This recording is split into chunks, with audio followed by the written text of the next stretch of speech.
Hey friends, I wanted to drop by real quick because there's something that I'm seeing a lot of online right now. There's a lot of people who are talking about this who are educators, and this is true from elementary through college age professors. I am seeing a lot of them talk about how unmotivated and seemingly lazy their students are. They're talking about a lot more kids failing where they'd never had to fail them for, the same kind of semester agenda. And there's a lot of concern that's happening online. And I think that I may know why this is happening. Now, let me preface this by saying that I've studied stress a lot. I'm actually a certified stress management coach. I learned about stress because I wanted to help my voice students. Those who know me know that I'm a vocal coach and a music director. And I had so many students who were walking in and we were not getting the kind of results that we wanted to because they were carrying so much tension in their bodies. So I became a stress management coach just to learn some tips and tricks to help them, soothe their nervous system a bit, release the tension so we could get things done. I see a level of chronic stress, chronic overstimulation, and very chronically dysregulated nervous systems happening for so many people. This has been going on for a long time, though, with the younger generations. You see, with my generation, when I was growing up, when we were kids, we didn't have smartphones or laptops or all of these digital gadgets. So we were away from technology unless we were at work or at school in the midst of actually using it. The kids today are being so bombarded by overstimulation that they're becoming overstimulated at a much younger age than we did. When I was a kid, we weren't really, if it was nice outside, my mom was like, go outside and play. The only time we were inside was when we were doing homework, when we were eating dinner, we might watch TV after dark for a little bit, and then it was time for bed.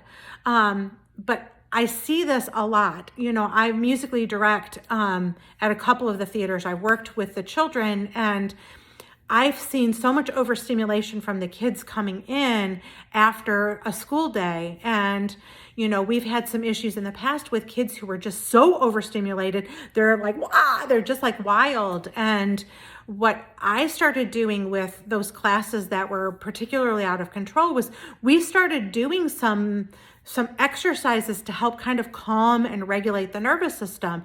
And it allowed us to get more things done than if we hadn't done that.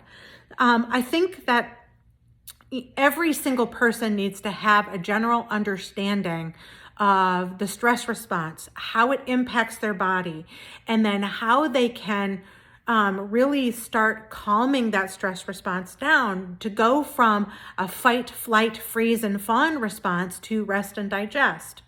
What we're seeing with this idea of being unmotivated and kind of lazy is actually a person who is stuck in a freeze response. It's very, very common. The other thing I'm seeing is you see all of these people who are just lashing out and they're doing things that are so illogical and there's no rationale behind how they're behaving. Well, those people are also stuck in a stress response. That is one of the things that happens when we're in that position. So I don't know that it's that the younger generations are lazy and unmotivated. I think they're just chronically overstressed and they don't have the skills that they need to know how to undo that. I've been in that place. I've dealt with a lot of stress in the past couple of years. Between a pandemic, we had what's called a swarm of earthquakes here in South Carolina. We had like over 100 earthquakes in a 1-year period, which made me very anxious. I lost my father around the same time, and I could feel how it was impacting my body and how it caused me to go into the freeze response. And there isn't logic and ration behind it, because when you're in that response, you're in survival mode. And the logic and reasoning part of your brain shuts off and that pure instinct kicks in. You are going by your primal mind and not the logical, rational mind. So I think that it's really, really important to educate yourself about what happens when your nervous system is dysregulated and to get some tools. There are so many quick, simple, easy things that you can do that will really reset your nervous system very quickly. I mean, this doesn't have to be a lengthy process. It really doesn't.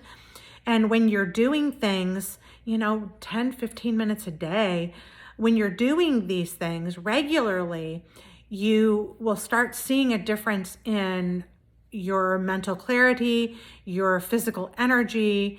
You may start seeing some little nagging symptoms go away because stress is so strongly connected to chronic illness. So I just wanted to share this, and I want us to reframe how we're thinking about the younger generations, particularly who have been so inundated with external stimulation really for the majority of their lives. I mean, nowadays, kids who are toddlers know how to work their parents' phones to get into apps, and they know how to work a phone, they know how to work a tablet.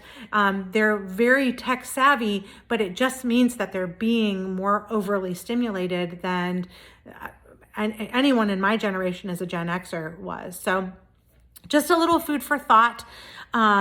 Think about, how these things may also be impacting you in your life, because we've all been impacted with some pretty chronic stress over the past 4 years, particularly.